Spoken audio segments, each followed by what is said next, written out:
To misquote Mark Twain, reports of my death have been greatly exaggerated.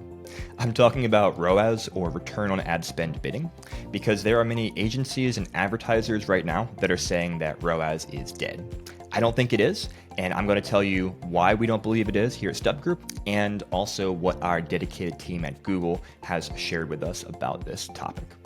Hey, this is John Horn from Stub Group. We are a top premier Google partner digital advertising agency, and we help businesses dominate Google Ads and make money online. So let's talk about ROAS, and let's talk about MER, which is media efficiency ratio, and that's the metric that many agencies and advertisers are saying should replace ROAS.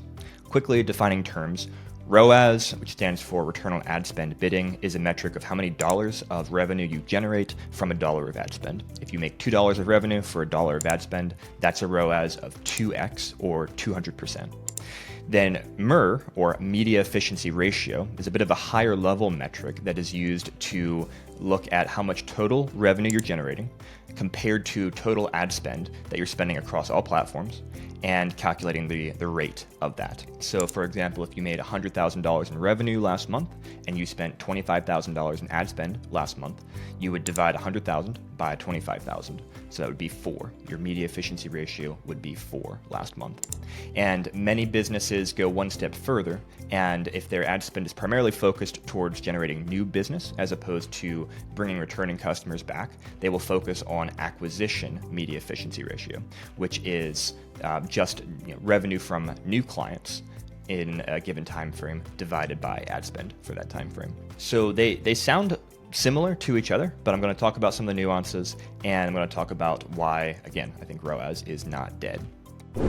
Now, the reason people do not like ROAS and are saying ROAS is dead is because there are some legitimate problems with how ROAS works. And generally, they're talking about how ROAS works within the context of a platform. So let's say Google Ads, to pick an important example. So within Google Ads, when you set up conversion tracking, you can track how many orders, how much revenue you are generating from people who click on your ads.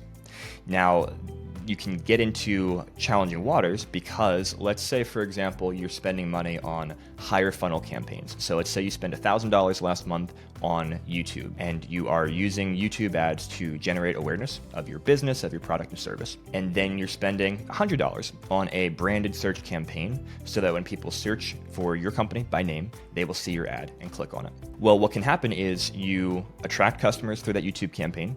They then Google your name, they click on your branded ad, they convert. And often what happens is within your Google Ads platform, a lot of the revenue and therefore ROAS gets attributed to that branded click as opposed to the YouTube ads that originally created awareness. And so agencies get frustrated because when they're reviewing things with clients are seeing, oh, these high funnel campaigns, they have terrible ROAS compared to branded. Well, let's stop spending money up there, obviously. It's bad ROAS, let's spend the money where we're getting good ROAS. The obvious problem is that if you hadn't spent that money on YouTube, the branded searches that converted never would have occurred. People wouldn't have known to search for you.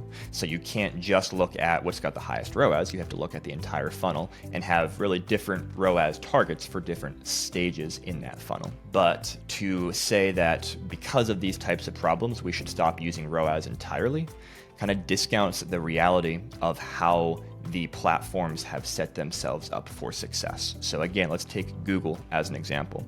I was talking with our premier partner dedicated team at Google about this, and Google obviously has a bias. They don't care really what you're spending on Facebook, what you're spending on Instagram, etc. And they're not tracking that either in terms of success. They want you to spend as much money as possible on Google, and they want to take as much credit as possible within Google for the revenue that you're generating so that you will keep spending money on Google. So there's an inherent built-in bias, and we always have to take that into account when we're talking about these types of things with Google. But I like how our team put it, which is they said, yes, they're seeing lots of agencies that are moving to this MER, media efficiency ratio model. And at the same time, they can essentially guarantee that these agencies are still using ROAS within the context of the platforms. So when they're talking to clients, they're kind of moving the conversation towards this higher level MER conversation. But when it comes to actually making nitty-gritty decisions and using automated bidding strategies within the platforms, they have to use ROAS. And here's why. You can't bid towards MER in your Google Ads account. You can bid towards ROAS. And the most efficient and effective automated bidding strategy that Google has at your disposal is target return on ad spend bidding, which is something you can leverage both for e-commerce companies where you're placing orders directly online, as well as for lead gen companies, as long as you are intelligently applying a value to the leads that you're tracking in Google and providing that information to Google. You can bid towards MER, you can bid towards ROAS. If you say, oh, ROAS is dead, I'm not going to bid towards ROAS, you are leaving on the table the most efficient and effective bidding strategy that Google has given to you. We can't just ignore that. We can't ignore Google as a platform.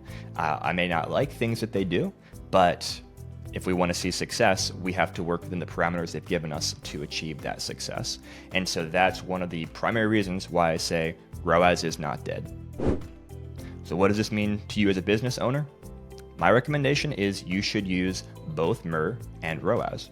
Use MER when you're looking big picture at the efficiency of your ad spend, and when you're making decisions like we have for clients, where we might test and say, let's decrease the budget on Facebook ads by half.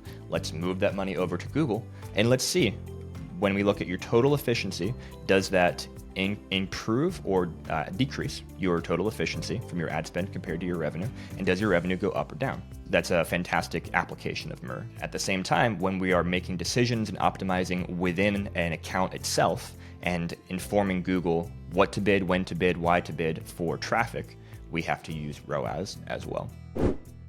So I'd love to hear what you're using in your business. If you're an agency, if you're a business owner, just leave a comment and explain what are the metrics you're finding to be most helpful and successful for you. Do you think the reports of the death of ROAS have been greatly exaggerated? Hey, do you want to dominate Google Ads and grow your business? Subscribe to this channel and we'll help you learn how. You see, we've made almost $500 million for our clients from Google Ads. In fact, according to Google, Stub Group is one of the best performing Google partners in the world. Subscribe to our channel for more videos like the one you just watched and learn how to dominate Google Ads, increase profits, and grow your business too. And check out the description below for your own free Google Ads profit plan, customized for your business. Thanks.